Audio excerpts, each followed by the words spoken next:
بتشيل الطبقه الخارجيه بس، لان انت لو قعدت تعيد وتزيد كده انت هتشيل.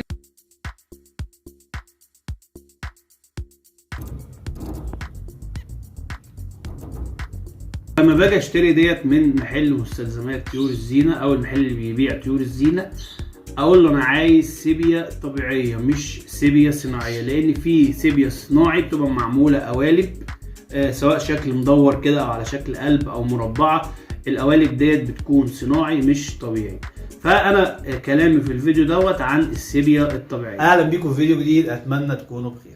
في الفيديو ده هنتكلم عن عظم الحبار او عظم السيبيا او عظم النحار او حتى عظمه الكالسيوم زي ما بيطلق عليها. هنعرف بتستخرج من ايه، هنعرف ازاي نجيبها وازاي ننقيها بصوره تكون كويسه، وايه افضل حاجه فيها وايه اسوأ حاجه فيها. هنعرف فوائدها، ازاي نطهرها وازاي نقدمها للطيور. كل ده في الفيديو دوت، مش هيطول عليك في المقدمه. يلا بينا نبدا.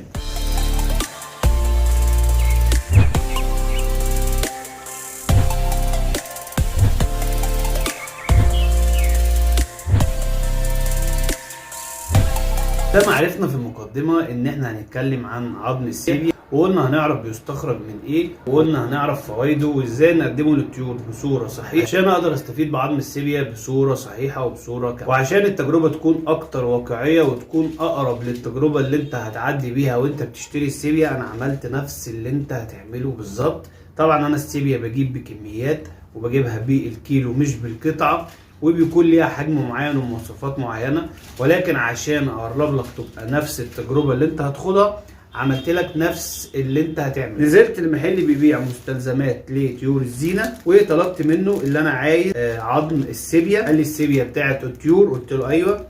قال لي عندي طبق فيه قطعتين وطبق تاني فيه 4 قطع بس صغيرين، يا اما ده يا اما ده. فانا طبعا فضلت ان انا اجيب الحجم الكبير بيكون فيه قطعتين. طبعا اول حاجه لاحظتها ان هو هنا بيحط عظمه السيبيا من ظهرها، يعني ظهرها هو اللي بيكون ايه ظاهر ليك في وش الطبق، لان دايما الجنب التاني هو الجنب اللي الطيور بتاكل منه، مش الجنب ده. الظهر ده الطيور ما بتاكلوش، بتاكل من الجنب التاني، ولكن هو بيفضل يحط السيبيا على ظهرها كده، ظهرها هو اللي يكون ظاهر ليك من ورا. الجزء المهم بالنسبه لنا يكون فيه بكتيريا او يكون لونه اسود او يكون مش نظيف، بيكون مليان ايه فيروسات وبيكون ليه ريحه كريهه. فطبعا بيحط المنظر ده كده عشان انت لو شفت الوش التاني ممكن ما تشتريش. فلو انت تقدر وانت واقف عنده تفتح الطبق وتبص من جوه عظمه السيبيا نفسها من جوه حالتها عامل ازاي، يكون طبعا ايه افضل. فزي ما انت شايف اول حاجه احنا جبنا الطبق دوت فيه قطعتين زي ما قلنا. ده الظهر، ده مش هو اللي الطيور بتاكله، الطيور بتاكل الجزء اللي جوه دوت. السيبيا دي نفسها بتستخرج من ايه او بتجيلنا من ايه؟ عظمه الظهر بتاع حبار البحر زي الفيديو اللي انت شايفه قدامك دلوقتي، بيتم استخراجها من حبار البحر. طبعا اول ما بتطلع بتتغسل وبتتطهر وبتتنشف عشان حضرتك تيجي تشتري. بعض الناس اللي بتبيع السيبيا ديت بتقوم جايه بلاها ميه عشان وزنها يتقل، البيع توزن اكتر، بيع بوزن اكتر. بيفضل ان انت لما بتيجي تشتري السيبيا تشتريها ناشفه، ما تكونش ايه مبلوله. طبعا بنبص على الجزء اللي جوه ده اللي هو اهم زي ما قلنا من الظهر، بنشوف هل في سواد، هل في جزء فيه بكتيريا، هل متبهدل. طبعا كل ما بيكون حالته افضل كل ما هتلاقيه ابيض كده ما فيهوش اي حاجه. يعني العظمه دي لقينا فيها بعض السواد زي ما انت شايف هنا اهو. طبعا كل ده هقول لك ازاي نطهره وازاي نغسله وازاي نقدمه للطيور. فتعالى ننتقل للمرحله اللي بعد دي ونشوف ازاي هنبتدي نجهز دوت للطيور. عظم السيبيا ده بيتعلق لكل انواع الطيور وبيتحط جوه القفص بصوره مستمره. اشيله امتى؟ اشيله لما يخلص، يعني لما الطيور تاكل الجزء دوت خلاص كده العظمه فضيت، بقوم شايلها واقوم حاطط واحده بدلها. اعرف منين اللي هي فضيت؟ اهي دي كده فضيت، دي كده مفيش غير الظهر بس، الجزء اللي جوه كله اتاكل. طيب عظم السيبيا ده بيتكون من ايه اصلا او ليه مفيد قوي قوي بالنسبه للطيور بالطريقه ديت؟ العظمه دي يعني معظم المربين هيقول لك دي كالسيوم للطيور. العظمه دي بتتكون من كربونات الكالسيوم وبتتكون من املاح معدنيه، فهي مهمه جدا جدا اللي هي تكون موجوده عند الطيور. بتساعد في تكوين البيض، بتساعد ان قشره البيضه تكون قويه، بتدي الاملاح المعدنيه للعصفوره وقت تجهيز العش اللي هي محتاجاها. بتساعد ان البيضة ما تطلعش هشة او ان هي تكون سهلة الكسر. من الحاجات برضو المفيدة لعظمة السيبيا هي ان الفروخ اللي طالعة بتطلع عظمها قوي وبتطلع قوية.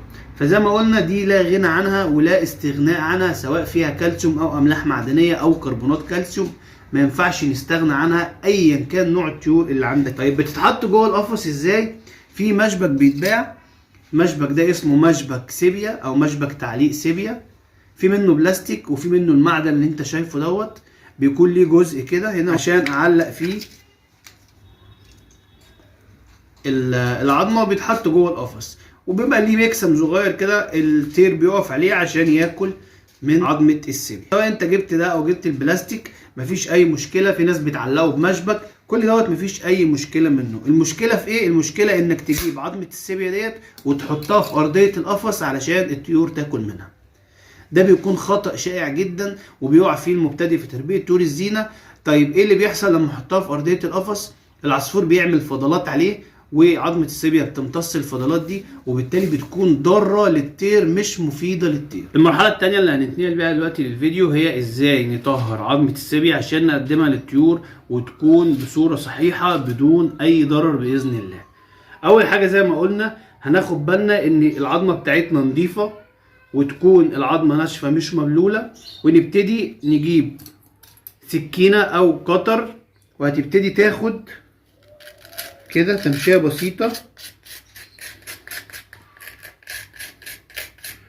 الجزء الاسود اللي انت شايفه ده لازم تشيله خالص. ناخد بالنا من ايه؟ ناخد بالنا ان لو انت خلاص نضفت الجزء ده مثلا ما تعيدش عليه وتقعدش تعيد عليه، لان هي انت بس بتشيل الطبقه الخارجيه بس، لان انت لو قعدت تعيد وتزيد كده انت هتشيل الجزء اللي الطيور بتاكله. فاحنا مش عايزين كده، احنا عايزين ننضف بس، نطهر بس. في ناس بتقولك انا بجيب عظمه السيبيا دي وبحطها زي ما هي للطيور وعمر الطيور ما جرالها حاجه وكويسه والحمد لله ومفيش اي مشكله. كل واحد ليه طريقه وكل واحد ليه اسلوبه. انا عن نفسي بعمل كده من اول يوم بدات فيه تربيه، ما بحطش عظمه السيبيا دي الا وانا متاكد ان هي نظيفه 100%. كده انا نضفته، شلت اي سواد، شلت اي خضار، اي حاجه انت شايفها وحشه موجوده في عظمه السيبيا بتشيلها. كده المرحله دي خلصت. هنعمل ايه؟ هنحطها تحت الحنفيه ونغسلها كويس جدا.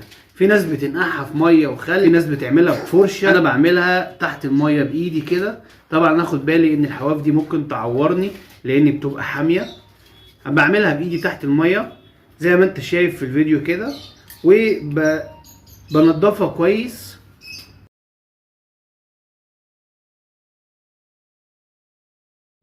وبنضفها كويس عشان ابتدي اقدمها للطيور بتاعتي. الشكل النهائي بتاعها بعد ما اتغسلت وبعد ما نضفناها وطهرناها، وهنبتدي دلوقتي نسيبها لمدة 12 ساعة لحد ما تنشف تماما. هحطها في مكان جيد التهوية، ما يكونش مكان مكتوم، وهسيبها لحد، يعني انا عملت الكلام ده مثلا بالليل، يبقى انا هسيبها لغاية الصبح لحد ما تنشف تماما. فهنسيبها لغاية الصبح ونبتدي نعلقها تاني يوم. طبعا هتجيب المشبك بتاعك وتحط فيه العظمه بتاعتك وتقوم حاططها جوه القفص وتبتدي طيورك تاكل منها. بكده يكون انت في الفيديو دوت عرفت هتشتري عظمه السيبيا ازاي، تنقي العظمه الكويسه، السيبيا الكويسه اللي ما فيهاش بكتيريا، ما فيهاش خضار، ما فيهاش سواد. لو فيها سنه من الخضار والسواد واضطريت اللي انت تشتريها، عرفنا ازاي هتطهرها وازاي هننضفها وازاي نغسلها. عرفنا اللي هي بتتحط على الجزء ده مش الجزء اللي في الظهر. في نهايه الفيديو اتمنى اكون قدمت لك المعلومه بصوره مفيده، اتمنى اكون عرفت فايده عظم السيبيا او عظم الحبار. لو انت من بلد تانية غير مصر وليه اسم تاني عندك غير الاسم ده، اكتب لنا في التعليق عشان الكل يستفيد. ولو حد مبتدئ في تربيه طيور الزينه يعرف اسمه ايه في بلده وينزل يجيبه فورا عشان يقدمه للطيور.